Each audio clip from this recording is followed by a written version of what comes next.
जुमलों की दुनिया है, जुमलेबाज हैं नेता सारे। जुमलों की दुनिया है, जुमलेबाज हैं नेता सारे। जुमलों पर चलो कर लें सिर फटव्वल। आखिरकार जुमले ही तो है प्यारे। एक अजीब सा इत्तेफाक है और आप इसे कह सकते हैं कि ये हमारी भारतीय राजनीति की आज परिणति बनती हुई जा रही है। आज मुझे इटालियन फिलोसोफर मैकियावेली की बहुत याद आ रही है। उनकी किताब द प्रिंस स्टेट क्राफ्ट पर ठीक वैसी ही सटीक टिप्पणी करती है जैसे कि आप चाणक्य के अर्थशास्त्र में देख सकते हैं। और उसमें यह लिखा गया है कि जब आप वायदे करते हैं और उन वायदों को आप दरकिनार करते हैं और वो महज खोखले शब्द लोगों तक बनकर रह जाते हैं, तो इससे ज्यादा बड़ी बदनामी किसी राजा की नहीं हो सकती। और यह स्थिति इसलिए बहुत आज हमारी राजनीति के लिए मौजूद है क्योंकि हमारी इलेक्टोरल पॉलिटिक्स में वायदे करके उसे भूल जाना, दरकिनार करना या उन्हें अधूरा रखना अपने आप में एक अलग सी पॉलिटिक्स है, एक डोल पॉलिटिक्स है। दुनिया के किसी कोने में आप चले जाइए, जहां जहां प्रशासन या शासन या फिर चुनावी रणनीति या किसी डिस्पोटिक रिजीम में जिन वायदों के दम पर सत्ता हथियाई गई है, उन वायदों को पूरा नहीं किया जाता है। जिस डोल पॉलिटिक्स की बात हम करते हैं, जो जेब में पैसे ठूसने की बात करते हैं, जिसके दम पर वोट हथियाए जाते हैं, वो सब कुछ अधूरा रह जाता है। तो उसके बाद सिर्फ और सिर्फ डाउनफॉल दिखाई देता है। लेकिन ऐसा लगता है कि हमारे देश में भारतीय नेशनल कांग्रेस पार्टी यानी कि इंडियन नेशनल कांग्रेस, उसकी थिंक टैंक मैकियावेली की सोच को समझ ही नहीं पाए कभी। इससे पहले कि मैं व्याख्यान करूं कि आखिरकार क्या क्या गलतियां हुई और कैसे कर्नाटक के उप मुख्यमंत्री डीके शिव कुमार के द्वारा कहे गए एक वाक्य ने कांग्रेस के लिए एक नई मुसीबत खड़ी कर दी है, मुझे आपके सामने कुछ तथ्य सामने रखने पड़ेंगे। जैसे कि जो गारंटी की जो पॉलिटिक्स चल रही है आज हम सबों के बीच में, कर्नाटक के चुनाव के पहले कांग्रेस ने 5 गारंटी का वायदा किया था। पहला, 2000 प्रतिमाह हर उस महिला को जो परिवार की मुखिया है, सभी महिला यात्रियों को 3,000 रुपए हर ग्रेजुएट को, 1,500 रुपए हर डिप्लोमा होल्डर को जब तक कि उन्हें नौकरी नहीं मिल जाती हर महीने, 10 किलो चावल और 200 यूनिट फ्री बिजली हर घर के लिए। ठीक ऐसे ही 10 गारंटी हिमाचल प्रदेश के चुनाव के पहले कांग्रेस ने सामने रखी, जिसमें ओल्ड पेंशन स्कीम की बहाली, जो कि बहाल पार्शली की गई है, 5 लाख नौकरियां, 1,500 रुपए प्रतिमाह हर महिला प्रमुख को जो एक परिवार की हैं, 300 यूनिट फ्री बिजली, मेडिकल ट्रीटमेंट मोबाइल वैन के द्वारा सुदूर इलाकों में हिमाचल प्रदेश के, ये तमाम वायदे किए गए। इन दोनों राज्यों में, तेलंगाना सहित, आज कांग्रेस की राज्य सरकारें हैं, लेकिन मैं 2 पर ही केंद्रित हूं। हिमाचल प्रदेश के मुख्यमंत्री सुखविंदर सिंह सुक्खू अपनी सरकार के 2 साल पूरा कर चुके हैं। पहले ही साल में उन्हें जबरदस्त त्रासदी झेलनी पड़ी, जो कि प्राकृतिक सेंसस, कास्ट सेंसस के जरिए जो पिछड़ा वर्ग है उसे इंसाफ मिलेगा। जिसकी जितनी आबादी उसकी उतनी हिस्सेदारी। यह जुमला सबसे पहले, या यूं कहें कि यह बात सबसे पहले इंडिया अलायंस के पूर्व सदस्य, जो कि प्रमुख बनना चाहते थे इंडिया अलायंस के, नीतीश कुमार जी, उन्होंने कही थी। वहां से उठाई गई यह बात, बिहार की उठाई गई यह बात कर्नाटक में लागू की गई और उसके बाद 2024 के लोकसभा के चुनाव में इसे हर जगह बहुत जबरदस्त तरीके से प्रचारित किया गया। लेकिन जब कास्ट सेंसस का फाइंडिंग आ गया तो उसकी जो प्रिलिमिनरी रिपोर्ट है उसके साथ ही झगड़ा शुरू हो गया कांग्रेस के भीतर ही। झगड़ा इस बात का कि वोकलिगा समुदाय का प्रभुत्व कितना है, उनकी आबादी कितनी है और लिंगायत कितने हैं। इस कॉन्फ्लिक्ट में मुख्यमंत्री सिद्धरमैया और उप मुख्यमंत्री शिव कुमार एक दूसरे के आमने सामने हैं। और वो दिन है और आज का दिन है साहब। कास्ट सेंसस का जो पूरा रिपोर्ट है वो धूल फांक रहा है। जो मैजिक बुलेट था कांग्रेस का, जिसके जरिए वो हर तरह की असमानता, डिस्प्रपोर्शनेट रिप्रेजेंटेशन, डोमिनेंट कास्ट के जरिए पूरे राजनीति को प्रभावित करने की राजनीति, इसे बदलने का दावा कर रहे थे, वो रिपोर्ट धूल फांक रही है। यानी वादा गया तेल बेचने। उसके बाद कहा गया कि 10 किलो चावल मुफ्त देंगे हर महीने, 200 यूनिट बिजली हर महीने मुफ्त मिलेगी। अब सिद्धरमैया साहब पहले साल से ही रोने लगे कि हाल इतना खराब है, वित्तीय स्थिति इतनी खराब है कर्नाटक की, जो कि बीजेपी की सरकार की वजह से हुई। स्थिति इतनी बुरी है कि अनाज नहीं, तो केंद्र सरकार अनाज का आवंटन बढ़ा दे राज्य के लिए। वायदा आपने किया है, आपको पता होना चाहिए था आप कहां से पूरा करेंगे। अब क्या कर रहे हैं साहब? मार्केट से खरीदकर लोगों को सब्सिडाइज कर रहे हैं। वित्तीय स्थिति और खराब। इतना ही नहीं, जब आप बात करते हैं 3,000 रुपए प्रति ग्रेजुएट और 1,500 रुपए प्रति डिप्लोमा होल्डर को देने की, तो इसमें भी 6-6, 8-8 महीने का बकाया चल रहा है साहब। नौकरियां का कितना सृजन हो रहा है, कितनी नौकरियां हैं राज्य में, लोगों को नौकरियां मिल पा रही हैं कि नहीं, सरकारी नौकरी की स्थिति क्या है, कितने लोगों को बेरोजगारी से बाहर निकाला गया, इसका कोई आंकड़ा अभी तक 2 साल में उपलब्ध है ही नहीं। और ये तमाम बातें तो फिर भी लोग डाइजेस्ट कर रहे थे। लेकिन जिस एक बड़ी बात से महिलाओं ने बढ़ चढ़कर कांग्रेस को वोट दिया, सभी राज्य की बसों में महिलाओं को बिना टिकट यात्रा करने की अनुमति। अब उप मुख्यमंत्री शिव कुमार जी ने कहा कि भाई इससे फाइनेंशियल खर्च बहुत बढ़ रहा है, राज्य इससे बर्दाश्त नहीं कर सकता, तो इस फ्री बस राइड की स्कीम को बंद करना पड़ेगा। अभी तो जबरदस्त झटका है साहब। 5 गारंटी में से एक गारंटी के बारे में आप सीधे बोल रहे कि हम इसको बंद कर देंगे, फाइनेंशियली हम इसको कर नहीं सकते। शिव कुमार जी ने जैसे ही इस बात को सामने रखा, तो जाहिर सी बात है बचाव करने के लिए कांग्रेस के प्रेसिडेंट मल्लिकार्जुन खड़गे को सामने आना पड़ा।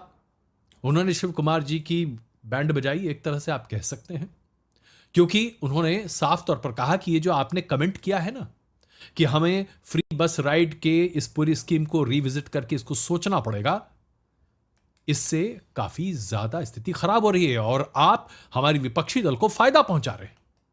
अब देखिए, इसमें समझ में नहीं आता ना कि आखिरकार कांग्रेस के वरिष्ठ नेता अपने ही सत्रपों को कब तक बचाते रहेंगे उनके अच्छे या बुरे घोषणाओं के लिए।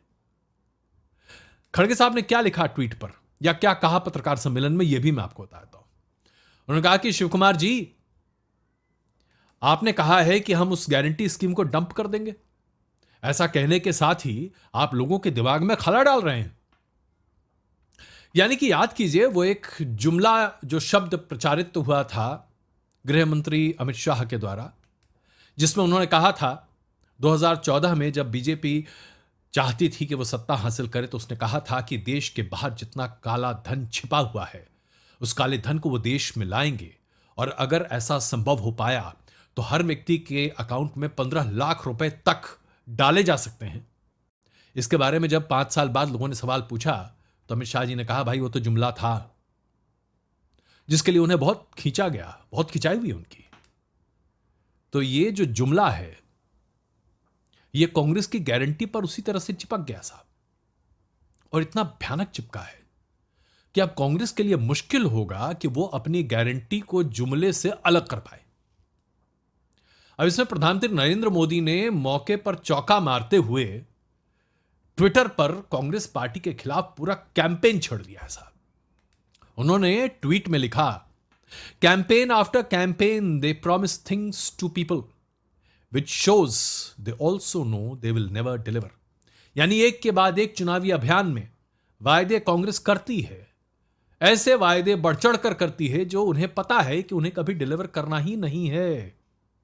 देखिए देखिए, कांग्रेस आप सबके सामने एक्सपोज हो गई है। सचेत रहिए। ये जो कांग्रेस का कल्चर है ना फेक प्रॉमिस का, इससे सचेत रहिए। और कहते हैं ना कि तड़का जबरदस्त लगता है तो प्रधानमंत्री नरेंद्र मोदी ने hashtag fake promise of Congress अपने इस ट्वीट के साथ प्रचारित कर दिया। प्रधानमंत्री का कहना शायद उतना मायने रखता है या ना रखता, लेकिन हैशटैग फेक प्रोमिसेस कांग्रेस के ऊपर फेविकॉल का बॉन्ड लगाकर अब जुड़ जाएगा साहब। और ये सिर्फ कर्नाटक के लिए नहीं है, ये हर चुनाव में आने वाला है। मोदी जी ने तो उसके आगे भी कहा कि in Karnataka Congress is busy in inter party politics and loot instead of bothering to deliver on development. They are going to roll back all existing schemes. सभी पुरानी स्कीम्स खत्म कर देंगे, जो अनाउंसमेंट किए खत्म कर देंगे। हिमाचल प्रदेश में सरकारी कर्मचारियों को तनख्वाह देने के लिए पैसा नहीं है। तेलंगाना में किसानों के लिए किए गए वादों को पूरा करने के लिए पैसा नहीं है। ऐसे कई एग्जाम्पल मैं आपको दे सकता हूं कि कांग्रेस किस तरह से फेक प्रॉमिस करती है। लिहाजा कांग्रेस के प्रेसिडेंट खड़गे साहब ने फटाक से जवाब दिया। उनका ट्वीट था जो मैं पढ़ के बता रहा हूं आपको।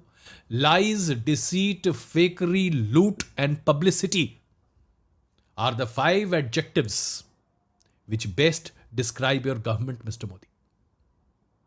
झूठ, फरेब, धोखा, लूट और बेवजह की पब्लिसिटी, यही आपकी सरकार की असलियत है। यह कहना है खड़गे साहब का। देखिए, जो कहा वो बहुत कड़ा है, लेकिन अब ये जो पूरा फेक प्रोमिसेस का जो नैरेटिव अब सेट हो गया है, इसका सबसे ज्यादा असर आप जानते हैं कहां पड़ने वाला है? इसका असर पड़ेगा महाराष्ट्र और झारखंड के चुनाव पर, जहां पर भारतीय जनता पार्टी अब ढिंढोरा पीटेगी कि कैसे कांग्रेस या फिर इंडिया अलायंस सिर्फ झूठे वायदे करती है। और लोगों के सामने इस तरह की बातें प्रमुखता से सामने रखी जाएंगी कि कौन कौन सी उपलब्धियां या कौन कौन सी गारंटी कांग्रेस ने रखी और राज्य सरकार पूरी नहीं कर पाई। जाहिर सी बात, आप कहेंगे कि भाई यही काम तो बीजेपी भी कई राज्य सरकारों में कर रही है। चाहे आप उत्तर प्रदेश की बात कर लें, मध्य प्रदेश की बात कर लें, राजस्थान की बात कर लें, छत्तीसगढ़ की बात कर लें, उड़ीसा की बात कर लें, बिल्कुल हो सकता है साहब। इसमें कहीं कोई दुविधा नहीं है। जितने वायदे किए जाते हैं, अगर राजनीतिक दल उसे पूरा कर पाए तब तो हमारा देश एक बार फिर से सोने की चिड़िया हो जाए साहब। राजनीतिक दल वायदे तो करते ही हैं उन्हें तोड़ने के लिए, लेकिन साबित कर पाना जरा मुश्किल होता है। आप जब अपनी कथनी के साथ गारंटी शब्द इस्तेमाल करते हैं, क्योंकि इस शब्द को सबसे पहले प्रधानमंत्री नरेंद्र मोदी ने इस्तेमाल किया था, तो फिर वो आपके ऊपर जुड़ जाता है। अगर आप कहते हैं कि मैं हर किसान को हर 3 महीने पे 2,000 रुपए दूंगा, तो फिर आप दीजिए, जैसा कि मोदी सरकार कर रही है। लेकिन बोलकर मुकर जाना फिर वादा खिलाफी होती है, और यह गारंटी के साथ नहीं चलता। कांग्रेस के पास आज यही सबसे बड़ी दुविधा है। गारंटी शब्द का इस्तेमाल बड़े पैमाने पर किया जा रहा है। अब कर्नाटक में जिस कास्ट सर्वे को लेकर इतना हाय तौबा मचाया गया और उस कास्ट सर्वे को कराया गया, उसका रिजल्ट आज तक सामने नहीं है, वो रिपोर्ट सामने नहीं है। अब यही कास्ट सर्वे है जिसने महाराष्ट्र में 2024 के लोकसभा के चुनाव में महाविकास अघाड़ी को बहुत फायदा पहुंचाया था। अब आपको क्या लगता है, महायुक्ति और खास करके भारतीय जनता पार्टी जुमलेबाज कांग्रेस की इस अवधारणा को महाराष्ट्र में प्रचारित नहीं करेगी और नहीं कहेगी कि देखिए झूठ बोलते हैं, कास्ट सर्वे का दम भरते हैं, कास्ट सर्वे कराए रिलीज नहीं करते हैं। कम से कम नीतीश कुमार बाबू जो हैं वो उसको रिलीज तो कर गए, भले उसके ऊपर कोई कार्रवाई की या ना की। तो ये जो डिली डैली पॉलिटिक्स है कांग्रेस की, चाहे आप कर्नाटक की बात करें, तेलंगाना की बात करें, हिमाचल प्रदेश की बात करें, इन सभी राज्यों में बहुत ज्यादा असर करती है। ये जो जुमले की पॉलिटिक्स है ना, ये जुमले की पॉलिटिक्स आज हिमाचल प्रदेश में कांग्रेस को बहुत नुकसान पहुंचा रही है।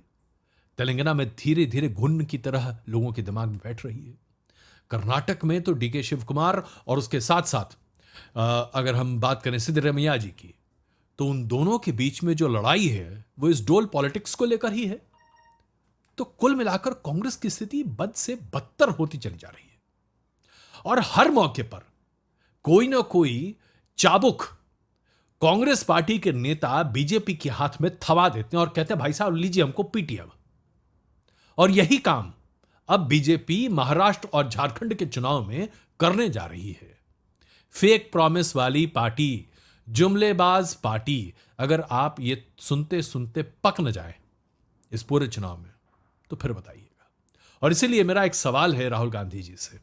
श्री राहुल गांधी जी, वक्त निकालिए या अपने सलाहकारों को कहिए, जो इटालियन फिलोसोफर हैं मैकियावेली साहब, जिनकी किताब हम सब लोगों ने पॉलिटिकल साइंस में बहुत पहले पढ़ी थी, मुझे आज भी बहुत अच्छे से याद है, द प्रिंस, उसे और चाणक्य के अर्थशास्त्र को कम से कम एक बार पढ़कर राजनीति में इस्तेमाल तो कीजिए साहब। देखिए तो सही कि वायदों को करने में जितना वक्त लगता है उससे कहीं ज्यादा निभाने में लगता है। और अगर आप अपने वायदे पर खरे नहीं उतरते हैं तो लोग आप पर कभी भरोसा नहीं करेंगे।